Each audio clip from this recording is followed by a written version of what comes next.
What's up, people? Hotep Jesus, we are back. Got some good information here lined up for you. But before we get into that, let's make sure we pay the bills. Shout out to Syscoin, our sponsor this month. Appreciate you. They were at Decentracoin or Decentraland. It's a big event in Austin this weekend, a crypto event. It's pretty awesome. They were down there. I saw Wendy O was down there. Looked like a really great crowd. If it wasn't for being a family man, I would have been there. I might be in Cali soon. Shout out to my people in Cali. Potentially could be out there. But yeah, shout out to Syscoin, our sponsor for this month. They are the best of Bitcoin and Ethereum. Security of Bitcoin, the flexibility of Ethereum. If you're a blockchain developer and you wish to put the world financial system on a blockchain or something to that effect, maybe Syscoin could be the technology for you. If you're a speculator out there and you're speculating on cryptocurrencies, maybe it's something you want to check out. We're in a hell of a bear market right now in all types of asset classes, from crypto to stocks. Everything's down. Biden's America, of course. We all expected this. What else? Oh, HotepCon 2022, second annual conference. Gonna have a great crew of people. We have great special guests. Announcements coming soon. Waiting for some ink to dry and still some banks to communicate, transfer information. And after that's done, I'll be able to announce the special guests. I think you guys are gonna really love them. Really popular people, much more popular than me.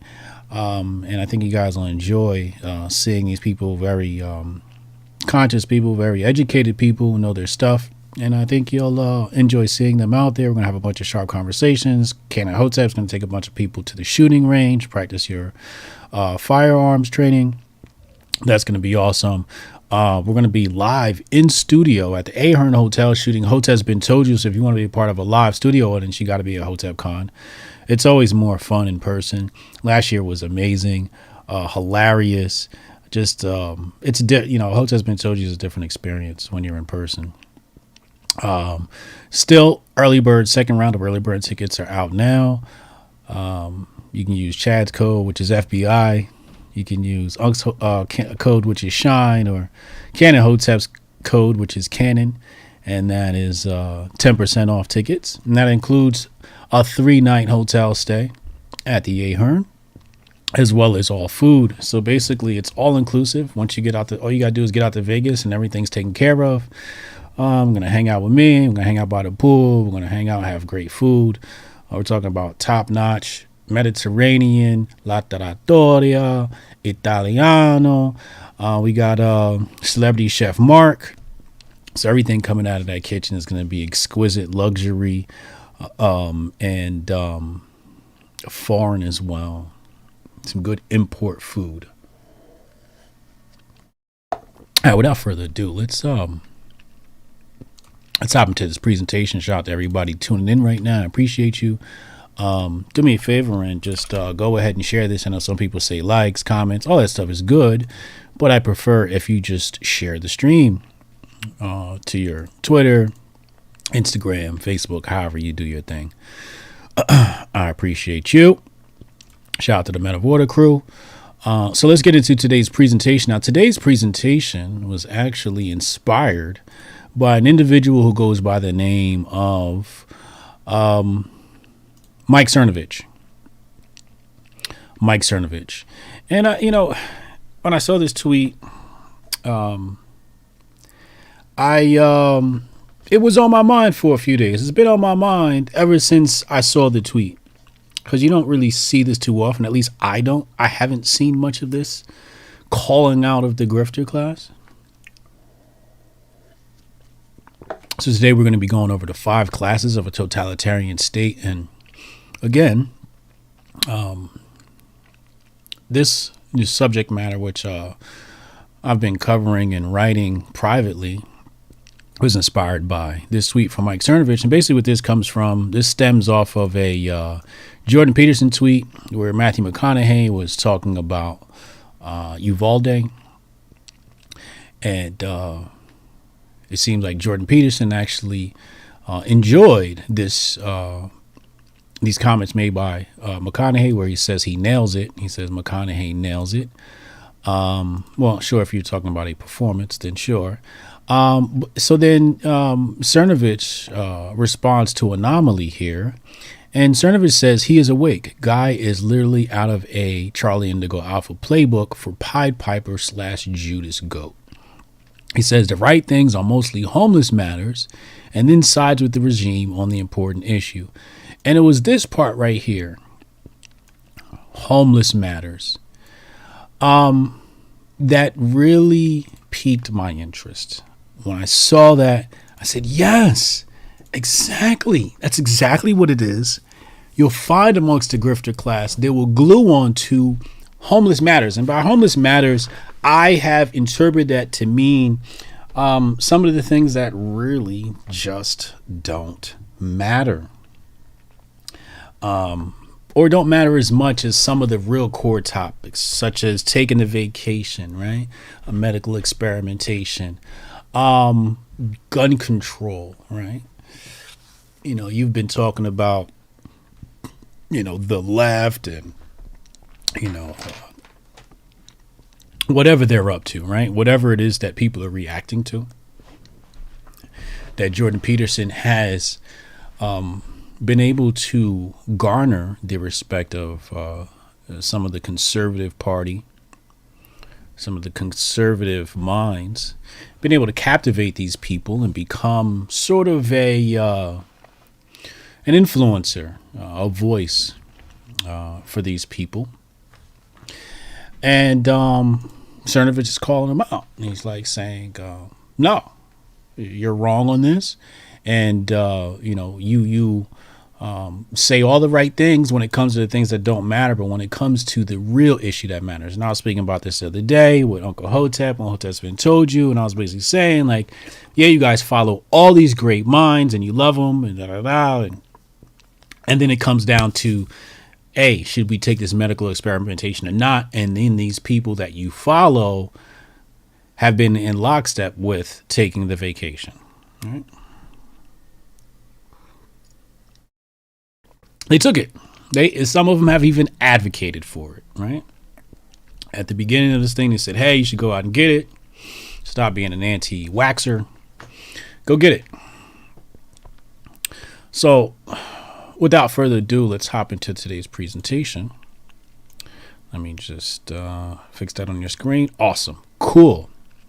So, from my POV, what we have here are what I call the 5 classes to a totalitarian regime state.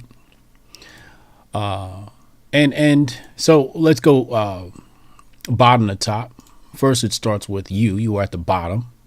Then you have your grifter class, and you have your political class, and you have your media, and then you have your banking cartel. Now, let's start with the politician, right? Now, why is the politician below the media? Well, the politician is below the media because the politician is trying to get to the media level. This is where the big money's made, in media. Media is where the big money's made. So what you'll find is find a politician, for example, Wang Gang, right? Andrew Wang went from a failed attempt at being a politician to media, right? So he graduated essentially. Kayleigh McEnany, or however you say that name, former President Trump's press secretary. She went from politician to media. Now, keep in mind, when I speak to these people, I'm not saying in any way, shape, or form are they bad. I'm just pointing out the graduation to go from politician to media. We often see people work their way up these ranks. And see, the politician, really what he wants is he wants that job at Fox News. He wants that job at NBC, or at the very least to be able to tour off of his fame that he gained from media. For example, when you're a politician, you get access to media. People want to interview you. Fox News, NBC, depends on what side of the political aisle you're on, or the pseudo aisle. Because they make you believe that there's only 2 political parties. There are actually way more than that. Again, book writing a book, right? You have a politician, they go and they gain a great amount of fame off of being a politician, and they release a book, right? You have different exit strategies or streams of income that come from being a politician. And really what it is the politician, his rise to fame is funded by the American people. It's funded by the people who have donated to his campaign. So let me take this off the screen real fast so I can explain this to you. So essentially what you have is, if you don't have a marketing budget, what you can do is you can say, look, I want to be famous. I want to make a lot of money. I'm going to go and be a politician. So what the politician does is they sign up with either party, Democrat, Republican, and, you can speak to the experts about how all this stuff is done as far as legalities and paperwork is concerned, right? But basically what happens is you now have to raise funds, and you're raising funds to promote your campaign. So you get to run ads, commercials, all types of crazy things, right? And of course, you get to land in the media if you're so lucky. You have the right connections, etc., etc. But essentially, the people that fund your campaign, your run for office, is actually increasing your notoriety, increasing your brand recognition, and these things are going to help you after your political campaign. So if you raise $100,000, $500,000, $1 million, some of these donors drop big money on some of these campaigns. You basically have somebody, I'm not saying the entire thing goes to marketing, but you have a marketing budget. The job of a politician is to become recognizable. That's pretty much, it's a popularity contest. Let's call it what it is. Majority of the time, people that win, they win because the voters recognize the name. If I recognize one name and I go, who's this other guy? Chances are I'm going to vote for the guy whose name I recognize, unless I just absolutely hate him. And I'm just like, give me anybody but him, right? So going back to the presentation. So the politician is actually funded by you. You fund the politician, right? You allow him to rise the ranks. And ultimately, everybody wants to be at the top of the pyramid, right? At the top of the pyramid is a very exclusive group of people. I would like to call them the banking cartel.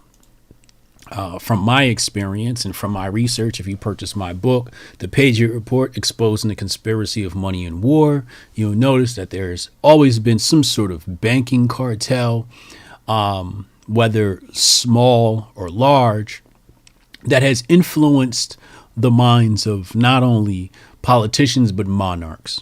And in a future presentation, we're going to talk about why feudalism is better than a democratic republic, and why a feudalist society is the ultimate enemy to the banking cartel. But that's a future presentation that we'll cover, and it'll be in my book as well that I'm working on right now. So coming back, banking cartel. So the banking cartel funds all of this, right? Especially the media, especially these two entities kind of go hand in hand. This is like the media is really the propaganda arm of the banking cartel. And but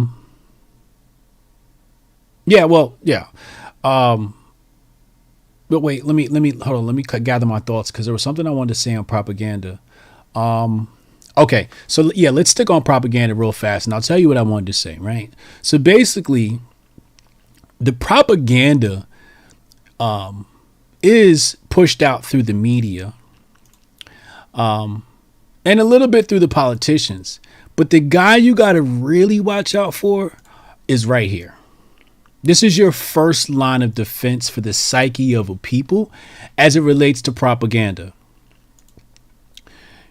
this class right here, which can also be called the influencer class, I call it the grifter class because we've seen nothing but evil come from it.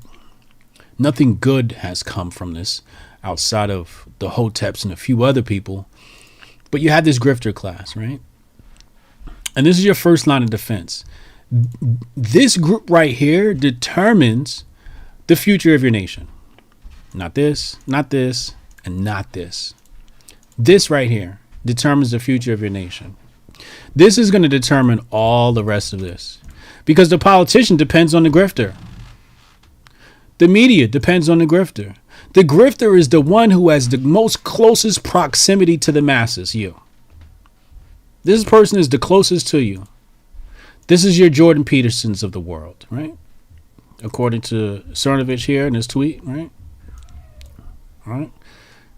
He says the right things are mostly homeless matters, and then sides with the regime on the important issue, right? As Cernovich has put it in regards to Jordan Peterson, right? So what you do is you prop up a group of the wrong individuals, right?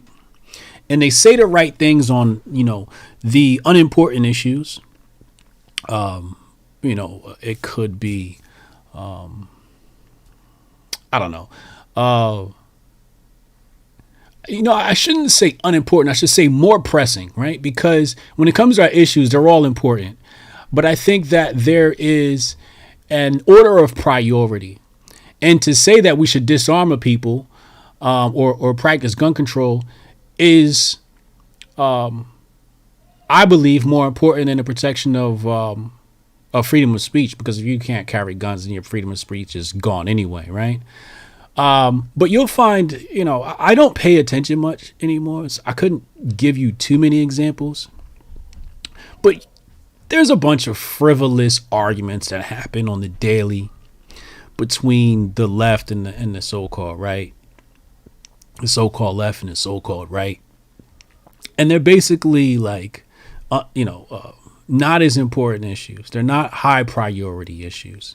And what the grifter does is they use these low priority talking points, issues, platforms to build your trust, to gain your trust.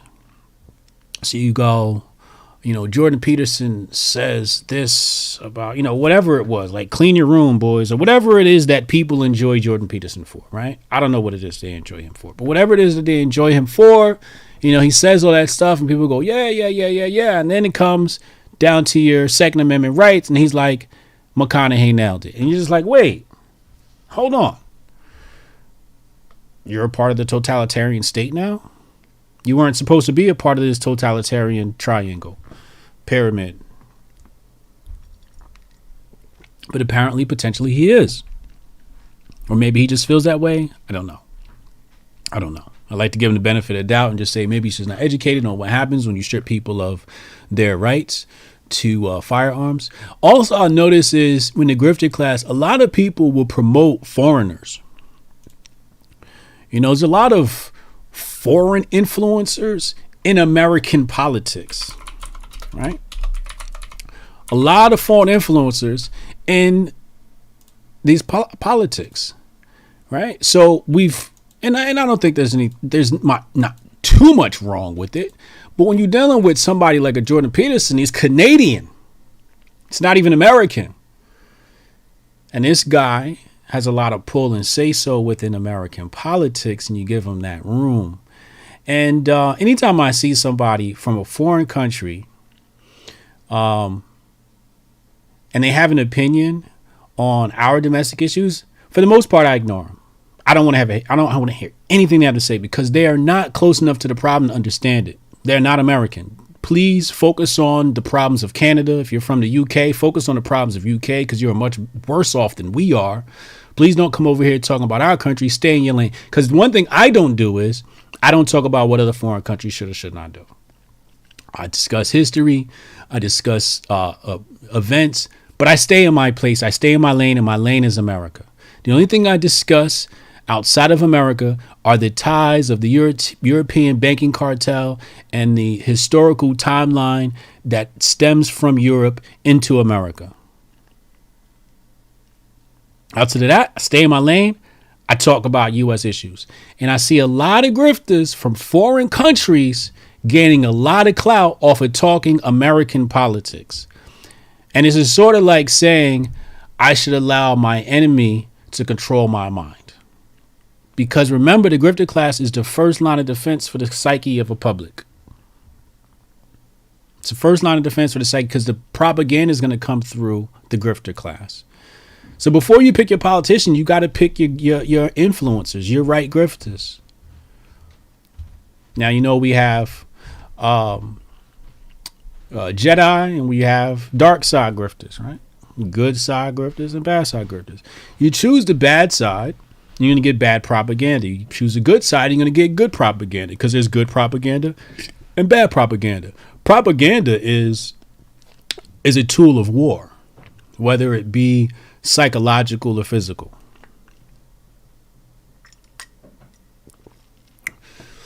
And that's what a lot of this comes down to is propaganda. As Alex Jones would say, this is a group of people in the middle of an info war. We are in the middle of an information war. We saw that with Ukraine and Russia. Huge information war. What's true, what's not. YouTube saying what you can and cannot say. It's an information war. So we're dealing with is who can be the most tactful with their propaganda. All right. So again, who is the influencer class that you support right now? Tell me, who are some of the biggest names that you follow, you enjoy their content? Pop their names in the comments, your top 5. Pop them in the chat, a top 5. And tell me, who are the content creators, the people that discuss American politics? Who are the ones you trust most? Who are the ones you trust most? Top 5, top 3, whatever they are. You need to scrub these people. You need to scrub these people. You need to ask yourself, this is the first question you have to ask yourself. How often have I disagreed with this individual? Have they ever said anything that made me go, Have they ever made me question things? Because for the most part, I don't call these people influencers. I call them reinforcers. And the reason why I call them reinforcers is because they don't actually influence people. What they do is they reinforce biases. They reinforce thoughts. They reinforce talking points. So they keep you in the same lane, but they haven't really brought you anything new, a new way of thinking. They haven't challenged you. When was the last time your favorite personality challenged you and said something you didn't like? You're like, what? Oh, that's terrible. If that's never happened, I got bad news for you. You're dealing with dark side grifter. And it can't be just once. It has to be multiple times. It has to be multiple times on multiple different occasions. Somebody has to egregiously just defend you with their opinion. If they've never done that, they're not being honest. They're being dishonest. And they're grifting their way up through the rungs here to end up in the media. Okay. What have they done to make you think? You see, when you deal with anti-propaganda is supposed to be different from everything out there. Right. So you have propaganda, which is passed down, and then it basically goes into two different mailboxes, right? You got the same piece of propaganda and it goes into two different mailboxes. One goes to a liberal crowd, a so-called liberal crowd, a progressive crowd, a Democrat crowd. Another one goes to a conservative Republican crowd. But it's the same propaganda. It goes in two different mailboxes, but it's the same thing. So when this new regime comes about, which is going to liberate America, liberate American people, Remove them from the constraints of the banking cartel. Right? Because if the money ain't free, the people ain't free. When this individual comes out, he's going to challenge the blue and the red. They're going to challenge the blue and the red. If you haven't seen your favorite people challenge the blue and the red, I have bad news for you. I have bad news for you. If you have not seen your voice, your favorite voice, challenge the red and the blue, I've got bad news for you. I got bad news for you. You know what that bad news is? It's right on your screen in red. Alert, alert, alert. Right? They stick to the talking points. They don't deviate from the talking points. Deviating from the talking points is actually going to work for the people and against their best interest. It's going to work for the people and against their best interest. You cannot climb this rung doing what I just said. You cannot climb this rung being honest. You got to go along to get along, as they would say. You got to go along to get along, as they would say. You want to get to the top of this? Just go along. Pick a side, whether it be blue or red, just go along. Go along with the talking points and do not deviate. Don't deviate. Know the talking points, learn the talking points and say them and repeat them over and over again 100 different ways. It's 100 different ways you can spew these same talking points and get you a little following and move yourself with the rain. But the minute you challenge one of the two parties and you go a third way, you are now, it reminds me of, hey, let's drop this lesson on the screen. I've shared this before. Some of you may know about this. Some of you may not. What presidency was this? Let's see here. All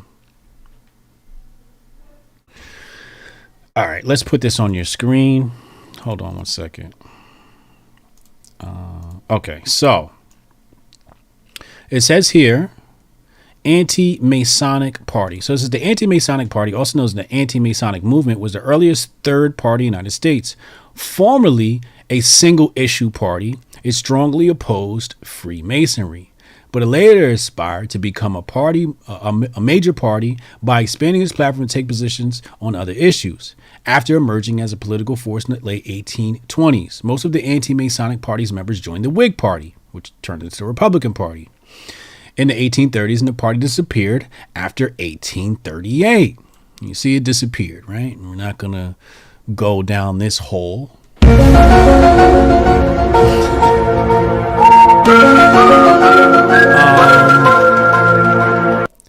There was an election. Yes. Yes, it was. Yeah, it was Henry Clay. Yeah, it was that election, and I forget who else it was. Anyway, it doesn't matter. You know, you guys can go down this rabbit hole and go study the history of that. But the point being is that even at the inception of this country, there was a group of individuals who recognized the commonality that the two major parties had. And it was that no matter who you picked, both of them were a part of the same club. They were both a part of the Freemasons. If you went with the Whig Party, you got a Freemason. If you went with the other party, you got a Freemason. So people were like, yo, we getting hoodwinked. How about a third party? Anti-Mason party. If you're a Mason, we don't want you over here. Right? Because these people know. Bah, bah, bah, bah. So let's come back. All right. Anti-Mason. You could even put that up here at the top, right? The Masons. So the point I was trying to make is that if you're not in a third party, you're a tool. You're a tool. And I know it's going to rub some people the wrong way because some of y'all are registered Republicans, and that's fine too. You might need to be for your state. I have no problem with that. Some of you are registered Democrats. I have no problem with that either. When it comes to that federal government, though, I got some bad news for you. You got a lot of cleaning up to do on both sides. It's a lot of cleaning up to do. It's a lot of legacy people. It's a lot of families handing down seats. Congress is almost hereditary at this point.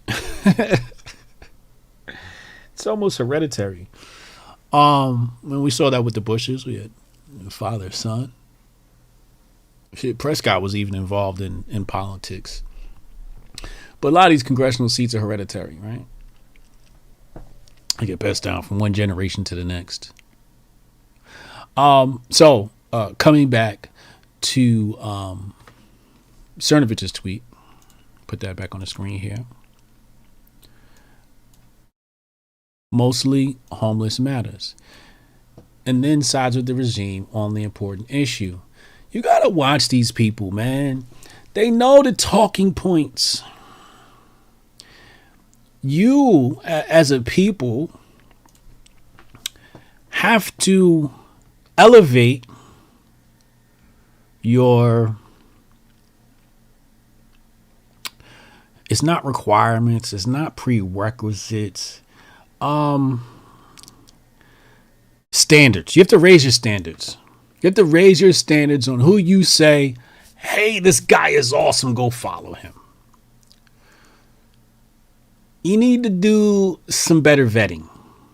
You got to vet your grifter class a lot better. Because like I said before, they're their first line of defense against the banking cartel and all the people that work under it. And when you just allow people to say, oh, they woke up, they tweeted how much the liberals are bad, I love this person. It's just like duh, of course they're bad. Like, you don't need to be a genius to recognize this, right? And what people do is they wake up and they find 100 million ways to tell you how bad the Democrats are. And then the Democrat grifters wake up and they find 100 million ways to say why Republicans are bad. And then you have the hoi polloi from both sides, right? The people down here at the bottom going, yeah, yay, this person thinks like me. It's like, oh, yeah. Till gun control's on the table. Then all of a sudden you're like, wait, you're a gun grabber? But it doesn't matter because a lie makes it halfway around the world before the truth puts its shoes on. You've already created Jordan Peterson. You've already created him. So now that you've created him, it's too late to pull back his gun grabbing, applauding tweet. It's out there, $2.4 million. Y'all made him an icon already. So people are going to say, oh, maybe Jordan Peterson's right. There's going to be some segment of people that go, I wasn't for gun control, but since Jordan Peterson said it, I'm with it. Let's raise the age of, purchasing firearms, etc., etc. That's why, people ask me, they be like, I talk to a lot of people, a lot of different influential people, rich people. And they ask me, they're like, oh, who do you like? I'm like, I don't like nobody. I don't listen to anybody. There's nobody on YouTube I listen to. I'll check in on a Minister Jap because I need the entertainment. I'll check in on the GOATs like Thomas Sowell or, I'm more of a retro guy, right? Like, I was speaking to my homie Diego over at South Miami Chess Club. And, he's listening to Gary Vee and all these guys. And it was like, yeah, Gary Vee's cool, whatever. But it's just not for my demographic. I'm a little too old to be listening to Gary Vee's, motivational speeches. So I told him, like, I listen to the old stuff. Like, I go back and I listen to, I don't know, Marcus Aurelius, right? I'll go, look up some Francis Bacon. I'll listen to some, not Rothbard. Oh, this guy. And he's not even 100%. I can't even. I think he was Soul's professor, with the glasses. Damn, what's his name? I'll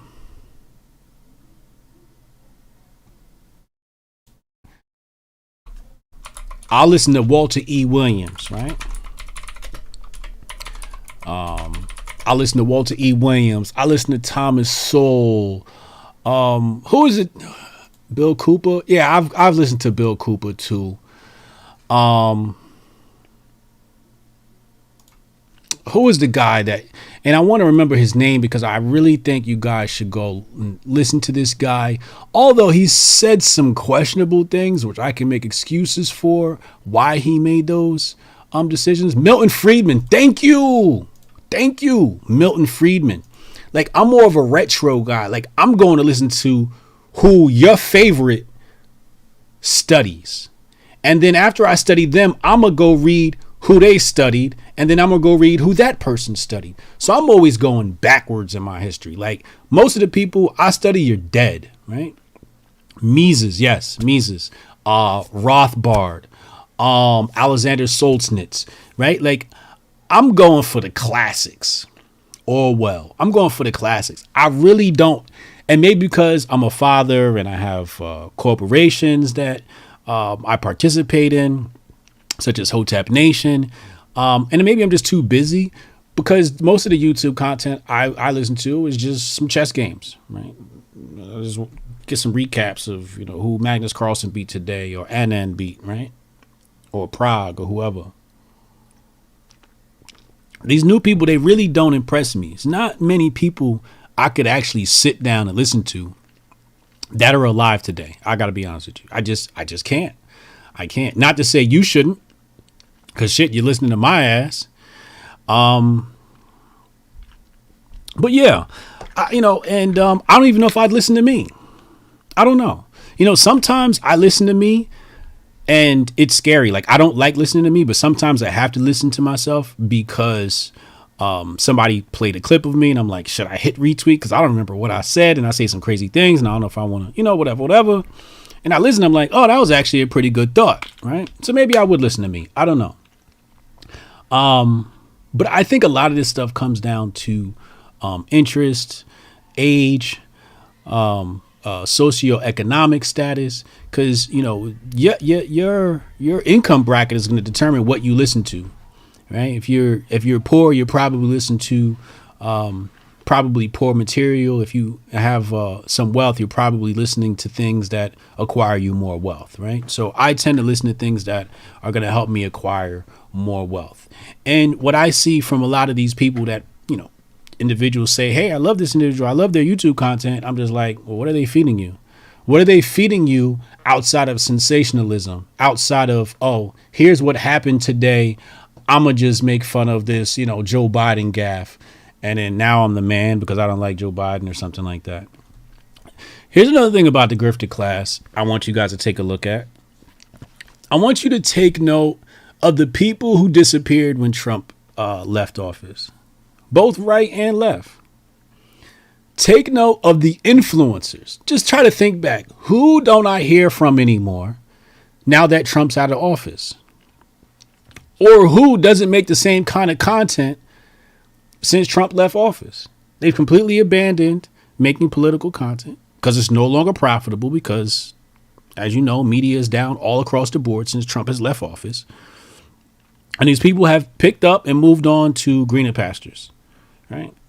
They've become, I don't know, Harry Potter cosplayers or some shit like that. I don't know. Whatever it is that these people are choosing to do. And I'm not saying that they're wrong for doing this. I just want you to make a note because it's you and your country that you have to worry about. People are fly by night. They were here, rah in the Trump era. Then take a look at and take note at the people who turned their back on Trump after Trump came out. Trump came out, now all of a sudden they're like hypercritical of Trump. Oh, Trump was this, that, and the third, blah, blah, blah, blah. Just take note. So, coming back, hold on. Hold on, let me just put this up on the screen. So, now, we talked heavy about this. So, the media is like kingmaker. You could pretty much just call media a kingmaker. The same thing, right? The media is the kingmaker and is the king killer, right? They made Trump and they destroyed him at the same time, right? So the media is kingmaker. And that's what these two entities are trying to do. These two entities trying to get in the media. You know, I've been on Joe Rogan twice now, right? And the weirdest things happen in my DMs because of going on Joe Rogan.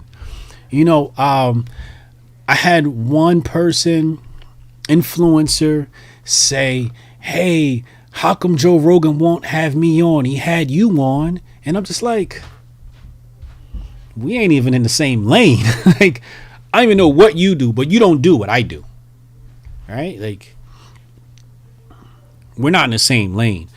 So I don't even know why you would compare it to me. It's almost as if, well, Hotep Jesus got on, so everybody should be able to get on, right? Like, this is how people are looking at it. I've even had people, like my homie hit me up and he showed me a clip of somebody I know, really huge personality on YouTube. And the guy says, Joe Rogan, I have a Hotep Jesus on, but he won't have me on. Right? And it's just like, why am I like the pillar of this? Right? Like, why am I oh, Hotep Jesus? So like I didn't, first of all, I didn't ask to get on Joe Rogan, right? We got to remember that. Like, my followers requested me to be on Joe Rogan, and then one of his peoples got me on there. So the first time I went on there, I did not ask. The first time I went to Joe Rogan, I did not ask. The second time I definitely asked. I said, yo, Joe, I need to come back on there. And he said, yeah, hell yeah. And he said, yeah. But I have that relationship with Joe Rogan. I can't help that you don't have that relationship to Joe Rogan. And it's just really weird for people to act like. And then there's people like they're mad because I was on Joe Rogan and they weren't. And I'm just like, I don't know, just like put your nose down and like, and these are people with bigger platforms than me. I'm like, bro, you got 500,000 followers on YouTube. Why are you worried about Joe Rogan? Like, you're killing it out here. I don't have that many subscribers, and I was on Joe Rogan twice and I still don't have that many subscribers. Like, what is wrong? You're killing it out here. I don't know. It's kind of weird. But it's because they know that Joe Rogan, yeah, that's the other thing I get. Hey, can you tell Joe Rogan to have me on? People DMing me, yo, tell Joe to. It's like, no, I'm not. No, I can't do that. I don't know. I know Joe. We have a great relationship. But I don't have the type of relationship that Joe Rogan to get anybody on. I'm not his producer. Like, what's wrong with y'all? It's kind of weird. But it's because media is kingmaker. Media is kingmaker. Joe Rogan made me a king. That's my claim to fame. Unfortunately, I don't think it's a big claim to fame, but it is a claim to fame. I was at the Bitcoin conference. Lady goes, who the hell are you? And I'm like, Hotep Jesus. She's like, I never heard of you. I was like, I was on Joe Rogan. She's like, oh my God, let me get a picture. And so it's like, damn, like Joe Rogan's the GOAT. And that's the type of response you're going to get. But I still would have just put my nose down and just, handled business on a day to day. I wouldn't have let it bother me if I couldn't get on Joe Rogan, right? It wouldn't bother me. I don't know. Maybe because I've done this thing too many times before, like in the entertainment industry. So I kind of know how to just put your nose down and just do work and people would just recognize it. Whereas some people just like, they do the work and they're just like, nobody's recognizing it. It's just like, are you doing it for the recognition or are you doing it for the work? I'm not doing the work for the recognition. I'm doing the work because it's just in me to do the work. But again, media is the kingmaker. So basically what happens is the grifter and the politician, if they've proven to go along to get along, the media will say, sure, come on this channel and help us divide the people, right?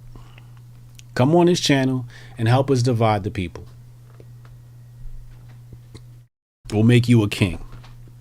And that's what everybody wants. They want to be king. They want to make it to the media. I remember one time, some lady hit me up and she said, hey, you need to make a press kit and then start pitching people to be in the media. And I'm just like, I get it. Like, I know that that's one way of like promoting yourself, and that is probably the most common way. But that's not how I operate, right? Like, I'm not asking to get on anybody's platform. I'm just not gonna do it.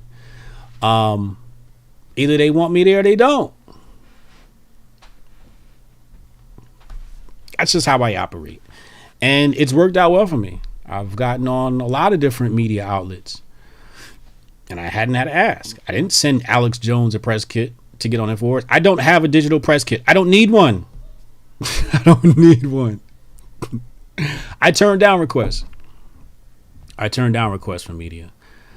I've had large media on the right reach out to me in the past and like, hey, I want to talk to you. And I'm just like, what do you want to talk about? And they're like, Trump. And I'm like, you don't know my brand because I don't like talking about Trump. I like talking about economics and business. Trump just happens to be a topic of these conversations within these topics. So you don't know my brand, so I'm not coming on your channel. I don't want to talk about frivolous things. I don't want to sit up here and just spew talking points, for brownie points. I'll take you out on a date, though. Kind of hot. Right? This is how I'm coming. Because they don't respect me. That person didn't respect my platform enough to know what I'm about. But media is kingmaker. So the grifter and the politician are willing to sell their mama to be in the media consistently. And the media doesn't want the smartest people. They actually want dumb people because dumb people make other people dumb. They want people who are ignorant. They want people who are naive. They want people who are young. Minorities happen to be very popular right now in the media. And all of this obviously is to communicate with the common folk at the bottom of this pyramid. But again, media is the kingmaker. Now, the banking cartel is too busy controlling monetary policy and finagling money tricks to be able to carry out the duties of all of these things. So they create this huge media conglomerate, which becomes their propaganda arm. And then everyone sort of just falls in line once this huge media outlet pops in. And the problem is because they spent a great amount of time dumbing down the public, making sure that the public can't educate themselves, that they're educated by the government and public education, and then like destroying the pricing of education through government assistance. For example, if a bushel of students decide to attend a university and they want to pay for this with a loan, and the bank is at risk of this loan, right? So the bank is probably going to lend less money, right? And it's going to be more stringent in their requirements for this loan. They're not just going to say, hey, you're a student, go ahead, apply for this loan. You got it, unless it's government backed. So what happens is you get these government backed loans. So basically the bank is at zero risk.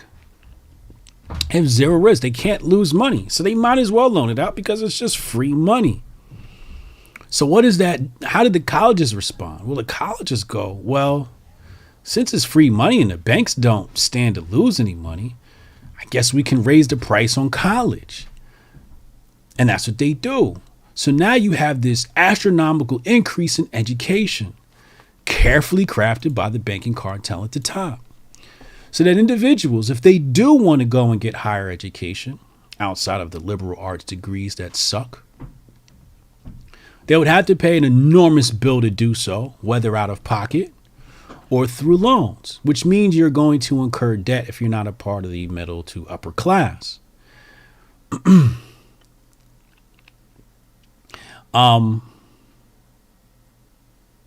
Okay, where'd I leave off? Middle, upper class, right? So the upper class obviously has the cash to pay for this, which means that the upper class is going to have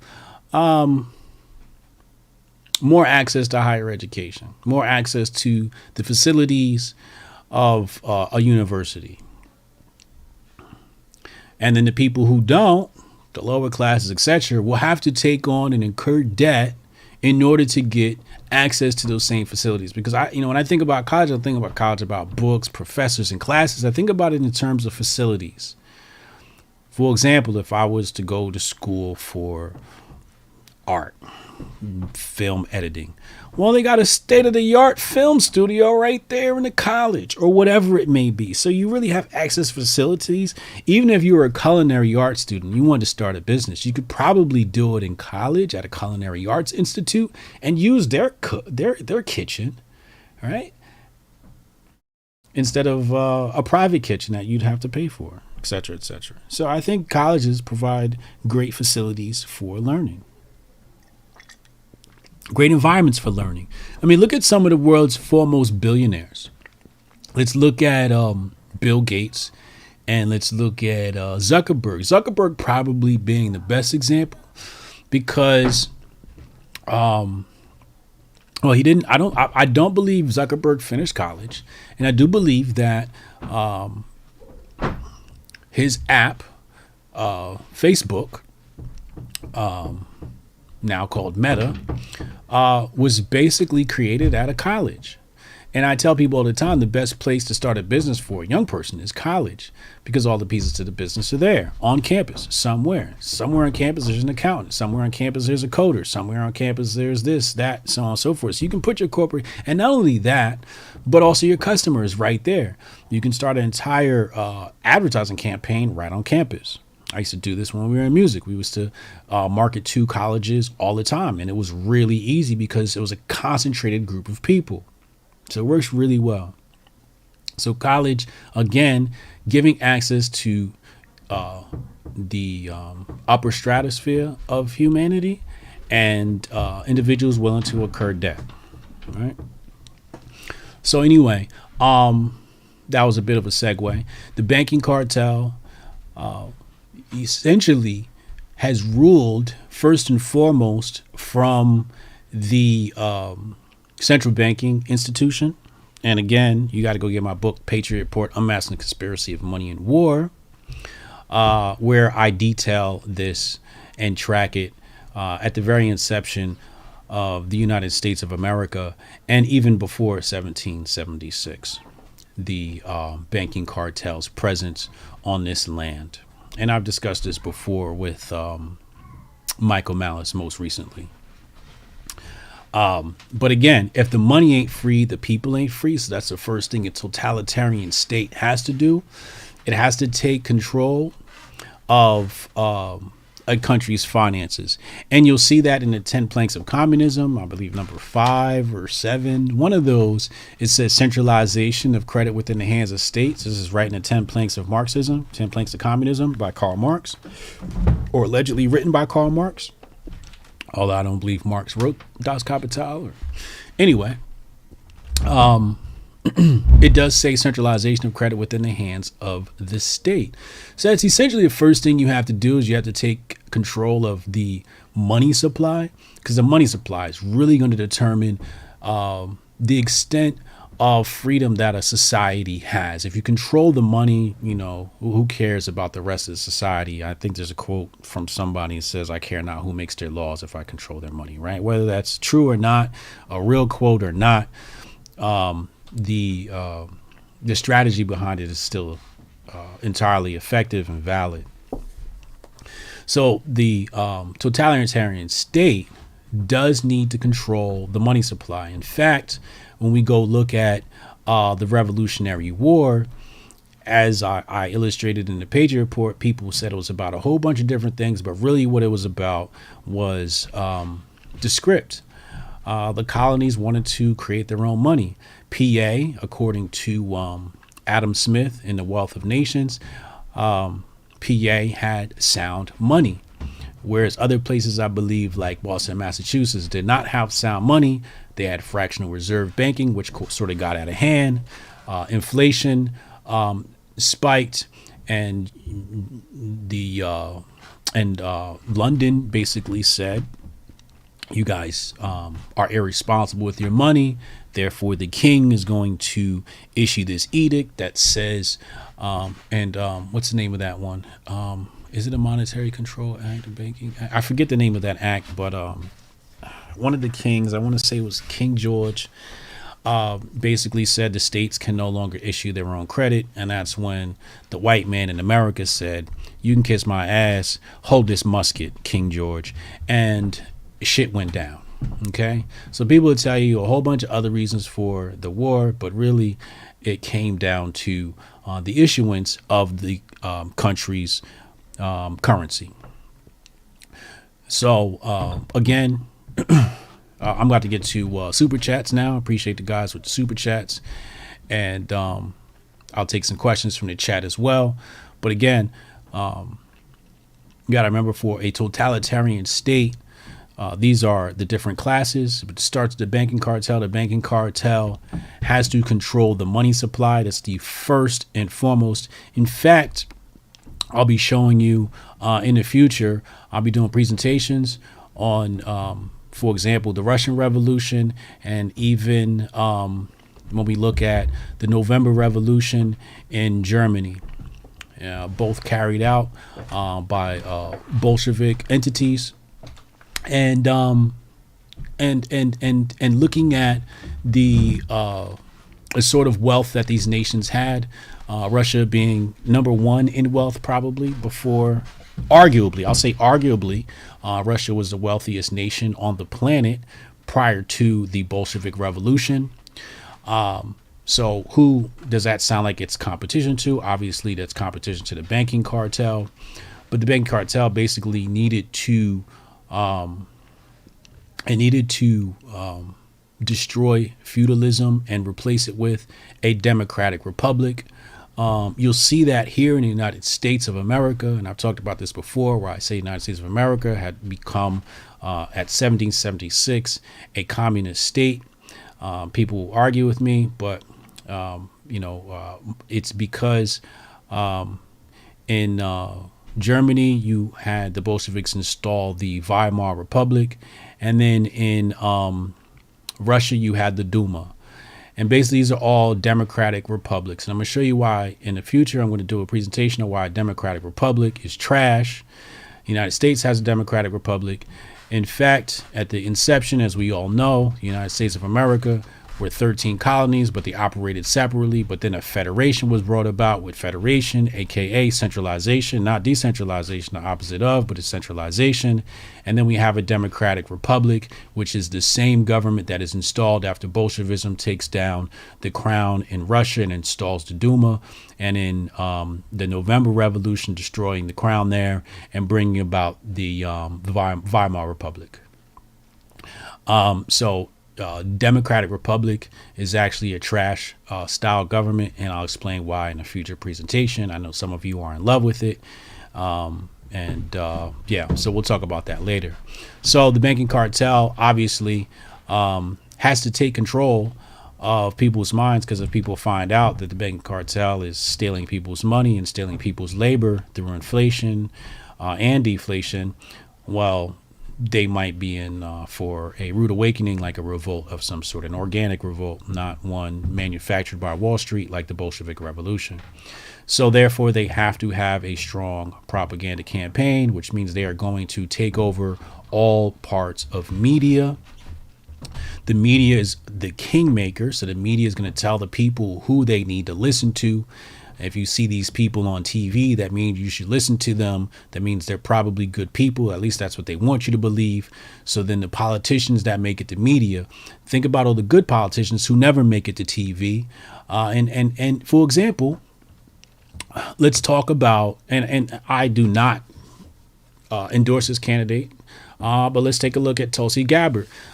We watched Tulsi Gabbard completely destroy and annihilate Kamala Harris and the rest of the crew in one debate.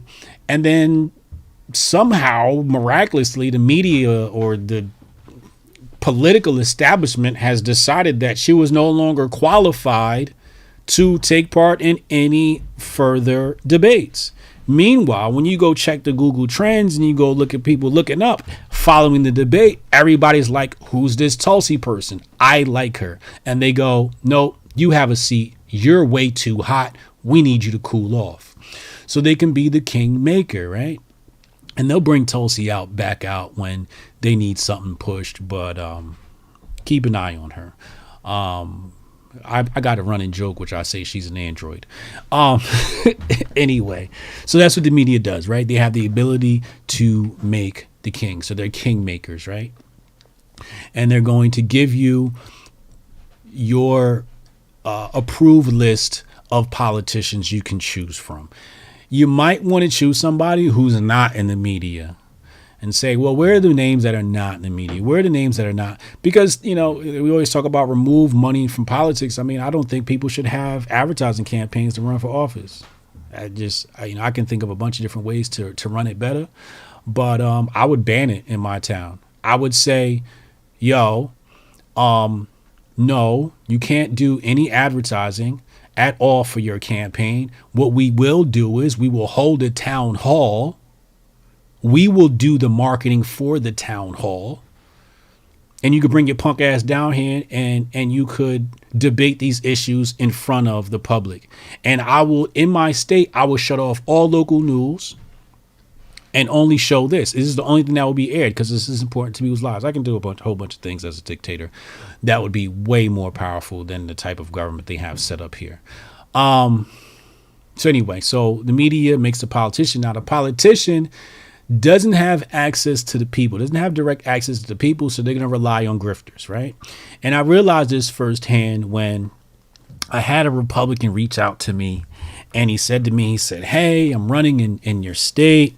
I'd like for you to come out to this event and talk to the public. And this was an event in Trenton. And if you know anything about Trenton is like low income and like dangerous. Like if it's after dark, there's certain parts of Trenton you do not want to be caught in, right? Gotta watch your back. So high crime area. The funny thing about Trenton is, segue. The funny thing about Trenton is, it's the capital of New Jersey. How is the capital? How is the concentration of government? And you look at this all across the globe. Why is it across the United States? Why is it that when we look at in some of these parts, like we look at the poverty that we see in DC, how is it that DC has extreme amounts of poverty and this is a concentration of where the government sits? It sits in DC, the District of Columbia, but we have high amounts of poverty.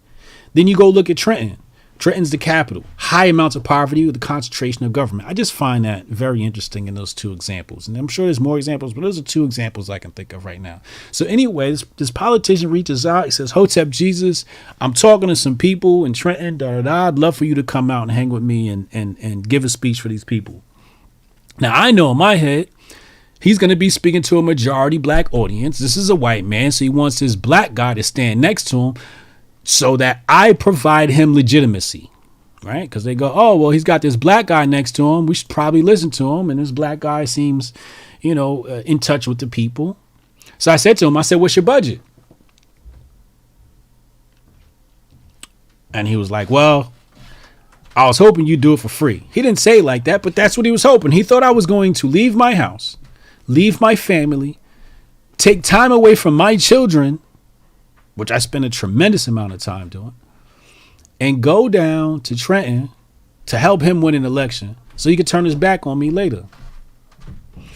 Now, I'm not asking for money because I need it or I want it. I'm asking for money because I want you to show that you're willing to compensate people for their time. I'm going to do you a service. How are you going to return that service? There's nothing else you could offer me other than money. So how are you going to make this exchange other than money? So he didn't want to cut that check. So I never heard from him again. So you want to use me to talk to a bunch of black people to convince them to vote for you, but I'm not being compensated? I don't even know you. I don't even know if I like your platform yet. I don't even know if you're going to switch up for us and call for gun control. So I'm taking a L right off the bat. I'm taking a chance right off the bat. I'm taking a risk right off the bat. No, I can't do that. I cannot do that compensate me for my time. And the thing is, you're not only going to compensate me for my time for being there. Really what it is you're going to need me to help you navigate the black mind, to communicate to black people. It's essentially what you need me for, to tell you what to say and what not to say and how to do it right and how to do it wrong. Right? There's a certain way to go about it, to approach all people. You can't approach the Indian community the same way you approach an Italian community. Two completely different sets of values, wants, needs, and desires. Right? So you got to approach. If I was going after an Indian community, I'd go get me somebody with the last name Khan and say, yo, how do I communicate with your people? That's what I would do. But also, you're not going to come in and hoodwink my people like the Democrats have done. Right? Like, I need to vet you. I need to vet you to make sure you're not going to pull some old, like Joe Biden. They said, oh, my God, mass incarceration, blah, blah, blah, blah. Then he turned around and what he screamed? He screamed law and order at his State of the Union address. That's not what black people wanted. They didn't ask for law and order. They said we want police reform. Whether I agree with it or not, the fact of the matter is Joe Biden gave him that middle finger. Right? So these politicians will switch up for you as soon as they get in office, because that's really what the politician wants. The politician just wants to be in office. And I'll be explained why earlier, right? He just wants to make it to his next campaign, to his next election. It's not about, for example, there's this whole thing about if a president goes to war before going into an election, chances are he's going to be reelected because he's in the middle of a war, right? So this is a way for them to stay in power, right? And we've seen examples of that in the past, and you guys can talk amongst yourselves and share that and even educate me. But what you have is, where was I going with that?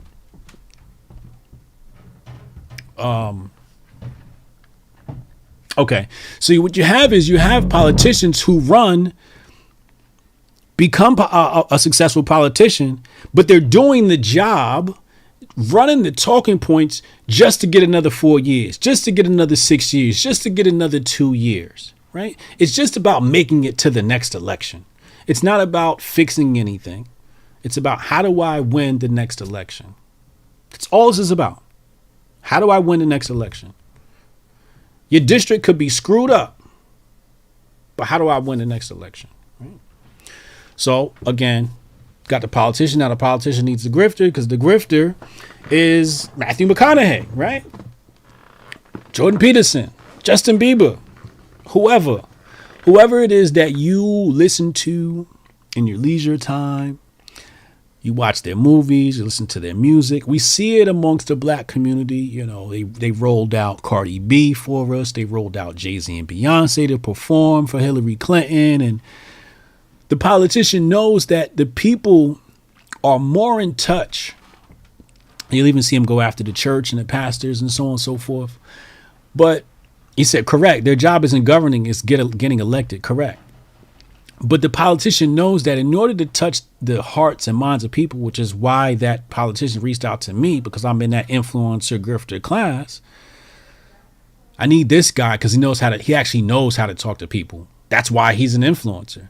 That's why he has the views on YouTube or whatever platform, TikTok or whatever it is. So they're leveraging that. Say, oh, we can get 10 influencers down and they're all supporting me. Then people will know about me. And then I rise to the top of the pile. And then there's you at the bottom here. And we haven't spoken much about you. Well, at least not juxtaposed to the other entities in this class. But the one thing we have to know about you is, I guess, three things. Number one, stay away from electronic devices unless it's for productivity purposes. Spend a lot of time with family and spend your off time educating yourself about real matters. These are the things that are going to insulate you from the effects of these other classes. You see, what happens is there's like an 80-20 rule to the subconscious mind. You log online and whatever it is that you see most, you think most. So you log off and you're thinking about all these different thoughts about Biden and this and that and the third, but you're not thinking about how do I create an engine that runs on water? Because your mind's already, clogged with whatever frivolous distractions the media has put out there for you. You see what I'm saying? So that's why you have to stay away from these devices. These devices are the most evil thing imagined. And not only because of the addiction, not only because of the effect on the subconscious mind, but the fact that they alter what you deem or think is reality. Because once you log on these devices, you are in virtual reality. Family, because devices pull you away from family. But family is the first nation, and nationality is an enemy of Marxism. So hug your family tight. A lot of people are broken up because their families are broken up. Marxism hates the family. You see that with the Black Lives Matter movement, where they're trying to divide men and women, right? So on and so forth. But the family is the target. And the family is the only thing that can insulate you from the rest of these classes is strong family. And we see family divided. For example, I spoke about this before as well. They tell you, oh, no talking about politics at the dinner table. Well, if you can't talk about politics at the dinner table, when the fuck can you talk about it? If you can't talk about politics at the dinner table, when can you talk about it? If you cannot talk about politics at the dinner table, when can you talk about it? And I'm going to tell you what that culture bred. You see, when you say you can't talk about politics at the dinner table, what you're basically saying is that somebody at the table doesn't know how to deal with opposing thoughts. They don't know how to handle arguments with which they do not agree with. That's basically what you're saying. What you're saying is you're dealing with somebody who's not a mature adult.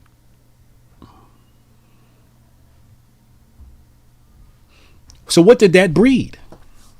What did that culture of you can't talk about politics at the dinner table breed? I'm going to tell you what it bred.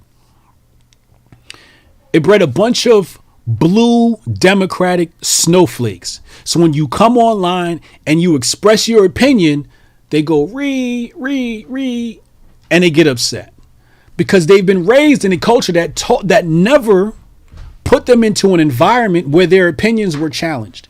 It wasn't even challenged at the dinner table. Why can't you have a political conversation without getting all emotional and upset?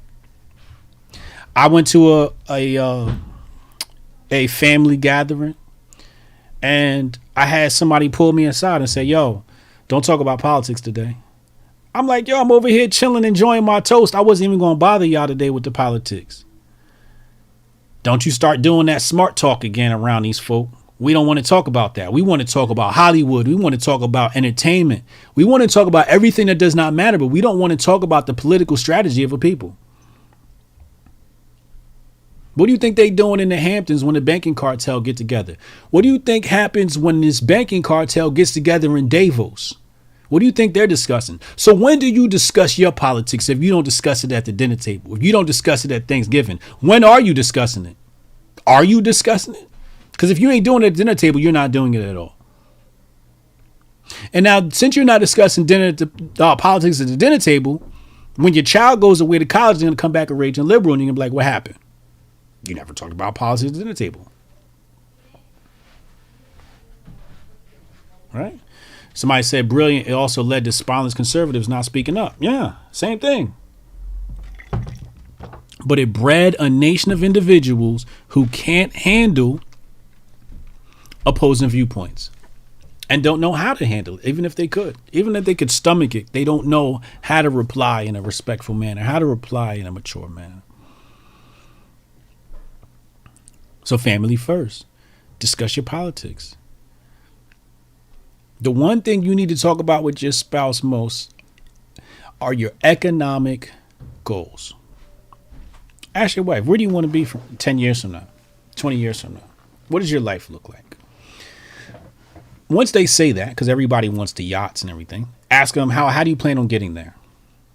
You'll often find a disconnect with people. They'll say, hey, I want everything in the world. If I could raise a magic wand, and you ask them, well, how are you going to get from point A to point B? And they go, I don't know. So they don't actually want to reach those goals that they want because they haven't sat down and thought about how to get to those goals. What are the steps I would have to do to get to those goals? All right.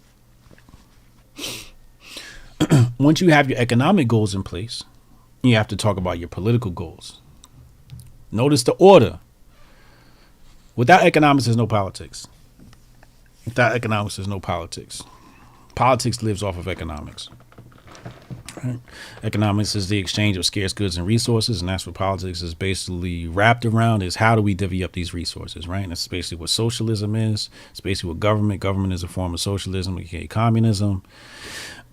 Right? Groups us together, say, their problems are our problems. Somebody got shot in Uvalde, so everybody's got to lose their rights because of something happened in a small town in Texas. So now the entire United States has to deal with that.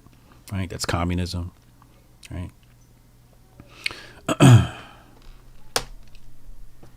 always go into these little, America's a communist nation tangents just because it bothers me so. But where was I going with that rant?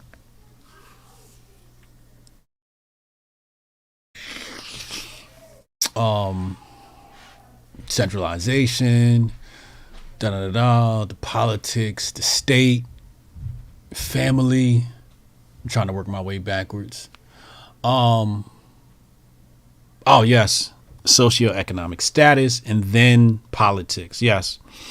Because we're, economics, again, according to Thomas Sowell, is the exchange of scarce goods and resources, and or the study of, and the economy being the actual marketplace in which these things happen.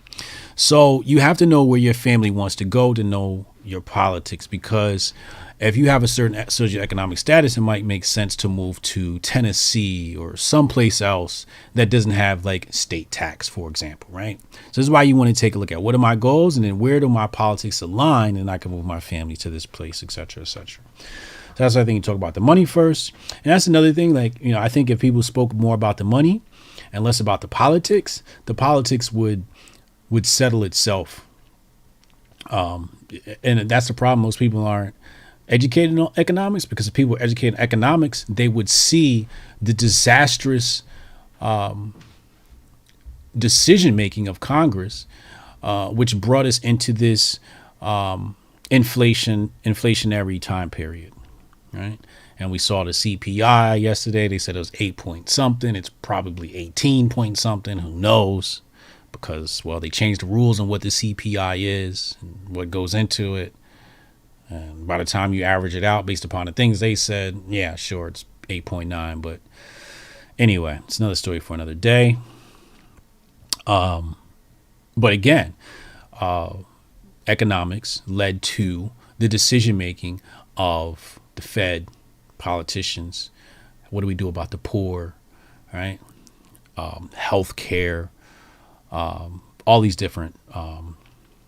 For example, we had the pandemic, Amazon, they said people were price gouging. All these things just come back to money. So that's why your family has to know their economic standpoint. Are you a socialist or are you capitalist? Notice, and hopefully you're not a socialist, because you're just an idiot if you are. Then you focus on your politics and your political strategy. I think what you have to do with politics is, first you have to know your cultural and familial, your family values, the culture with which you'd want to create within your society. And then you can start crafting your political philosophy based upon these things. And then you find a politician who closely aligns with where you want to take your family. And that'll be quite helpful to your decision making. But once you know the beacon or the waypoint in which you want to go towards, you now have to develop a strategy and how you get there. And I think that we should spend a lot of time spent on political strategy. And I don't think we spend a lot of time on political strategy, but that's where I spend a lot of my time thinking is political strategy. I'm not going to share any more with you today. I'm going to go to Super Chats with that thought in mind. But on the lookout in the future for more talks on political strategy. Shout out to Ken and Hotep. He says, spitting straight knowledge on a Saturday evening. Yes, sir. Just wanted to log on and, give you guys the 411 on, where my mind is these days, right? And sharing some information. Shout out to Aubrey Garner for the $20 super chat. I'll hang out for about 5 minutes, answer conversations. If you want to send a super chat, that's totally fine. If you want to support the channel, $, Hotep Jesus at Cash App. I appreciate you. HotepCon 2022, you can come hang out. We can work on political strategy at HotepCon, August 11th to the 13th at Ahern Hotel. We have tickets on sale now at hotepnation.com. Get 10% off with coupon code FBI if you want to support Chad, Shine if you want to support Uncle Hotep, or Cannon if you want to support Cannon Hotep. There's 10% off with those coupon codes, and they are all inclusive. All you got to do is get out to Vegas, and it includes meal and a 3-night hotel stay. Come hang out with us. This is not the situation where I come out, give a 30-second speech, and then disappear, and you don't see me. No, we're going to hang out for a really long time, maybe longer than we should. You might get tired of me, like I've been hanging out with Hotep Jesus all day. Leave me alone. Who knows? In person, I'm not that talkative. I'm actually pretty quiet. Unless you ask me some really thought-provoking questions, and some people ask me questions on a platform that I can't answer on the internet. And in fact, you may ask me a question in person, to which I will ask you to please remove your cell phone, place it on somewhere far away from us, about 20 feet away. I will do the same thing with my cell phone, and we will have a discussion because the cell phones are listening, and then we can have an honest discussion about many different things, but some things cannot be said around electronic devices and have to be said in private quarters. So we're going to have some of those conversations. So I can't wait to talk to you guys about that. Some people have asked for book recommendations. I don't share book recommendations online. I do share them in person. Mostly I don't share book recommendations because I find book recommendations to be quite personal. For example, you might say, hey, give me a book recommendation. And I recommend something, and you're like, that's just not what you're exactly interested in. I remember when I wanted book information, I specifically said, hey, can you recommend me books on the Bolshevik Revolution? Right? Like, I'm very specific. Now, if you ask me something like that, I can give you some material to start with, but sometimes people say, hey, book recommendations. I'm like, where you want to start with book recommendations? Like, the books that made me as a man? Do you want to know the books that made me as a man? Or do you want the books I think will help you get to where you want to go? And that's why it needs a conversation, in person. Digital Spice said 20 feet isn't far enough. I would put them in a box or something as well. Yeah, absolutely. I totally agree. How does Northeastern Hoteps handle Las Vegas heat? Well, fortunately, Ahern Hotel is quiet and air conditioned. So the only time we have to bear the heat is during the pool party. But hey, we're in the pool, so that's really, really cool. Do you do that more because the person might be recording you or the glowies are always listening? Yeah, mostly because the glowies, I'm not really worried about somebody recording me, although that is a fear. But yes, it's mostly because the glowies are listening, and I know these devices record everything we're saying. And this has been proven. Facebook has shown you that they run ads based upon the things you mentioned near your phone. So yes, these conversations we have near our devices are logged somewhere. So be careful about what you say around your device. Brian said, Tennessee is full. We good. Everybody's moving to Tennessee. Said, put the phone in an unplugged microwave. Poor man's Faraday cage. Interesting. I never thought about that. Wow. Yeah, that makes sense. Electronics tech, ham radio operator, industrial electrician. Trust me, I know electronics. Hey, we need you. We need you to come out to HotepCon, man. Be really dope to meet up with you and connect on that level. I think you're going to be, people like Digital Sparks are going to be super important in the future. Remember, I talked about this on Joe Rogan, where I talked about society is going to be bifurcated between the people who are a part of the system and people who are not. And people who are part of the system are going to be wholly controlled by electronics. For example, electronic cars are going to be the thing of the future. And if you do something wrong on the internet, they're just going to shut your car down and take you straight to the police station, all types of weird stuff. However, you're going to have another side who is going to be, like he says, operating, ham radio and hijacking frequencies and jailbreaking things. So you're going to need those people. These people are going to be creating devices. Think Terminator, think hijacking, think hacking, think that the people who are free and want to be free will be, because in this future system, you'll have people part of the system, people who are not part of the system, the above ground, the mainstream, the underground. Then you have the hybrids, the people who blend in between the two worlds, and they participate. They may have a job in this world, but they live in the underground, and they have a jailbroken device and a mainstream device, and people don't know they're living double lives. So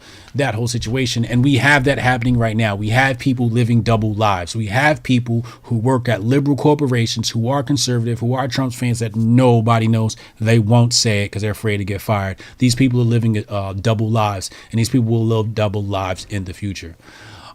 Seraphim says, Ayo, Hotep Jesus, I've been hearing a lot of tankies saying recently that we've been lied to about Stalin. Well, let me know what we've been lied to about. I'm sure there's probably lots of lies about many different people in history. He said, just don't forget, turn on the microwave later if it still works. You fry your cell phone. That would be terrible. Thank you for listening, people. Do me a favor, share this on Twitter. I'll retweet you. First three people to share this to Twitter, I will retweet. If you share this to Instagram, I'll share it to my stories on Instagram as well. And I'll see you for the next stream. Make sure you hit the subscribe button if this is your first time on my channel. Lots of great educational content coming to you in the near future about Bolshevism, communism, democratic republicanism, and political strategy and more. Noam said, I don't agree with Peterson on gun control, like I don't agree with you on Assange. You're both still challenging and willing to be challenged, so I continue to support. What do you mean you don't agree with me on Assange? What's my take on Assange? You could just drop it in the chat. You don't have to super chat it. But what don't we agree on with Assange? And then I'm gonna get out of here because one thing I don't like is people misconstruing or misinterpreting me and thinking one thing about me when the opposite is true. So tell me how are we differing on Assange? Julian Assange, we're talking about the WikiLeaks guy, right? The one who his website was responsible for Hillary Clinton losing the election. Like how are we differing there? Are you there? Know what I'm saying? From a previous been told you, it seems like you think it's a glow up. No, I don't think WikiLeaks is a glow up. It's not accurate. I would not say that at all. Like I said, I figured you probably misinterpreted. Also, Hotep has been told you is a comedy show. So we say a lot of things just to be funny. So, yeah, I think what I said was it Assange or was it somebody else? People were hitting me up like, Hotep, why don't you tweet free Assange? And I'm just like, when did I become the guy with all the power to free this guy from government tyranny? Like, that's too much power you've given me. But now I've, go check it and show me the clip of, what I said about Assange. But I can't say I support Assange the individual. I think it was Uncle Hotep actually who said it was a glow up. And I said it's a possibility that Assange is a glow up. Because I never rule out possibilities. But WikiLeaks is responsible for ruining Hillary's election. So I'm definitely supporting WikiLeaks. Anyway, I'm out of here. I'm Hotep Jesus. I appreciate y'all for listening. Love y'all. Hotep and Bill.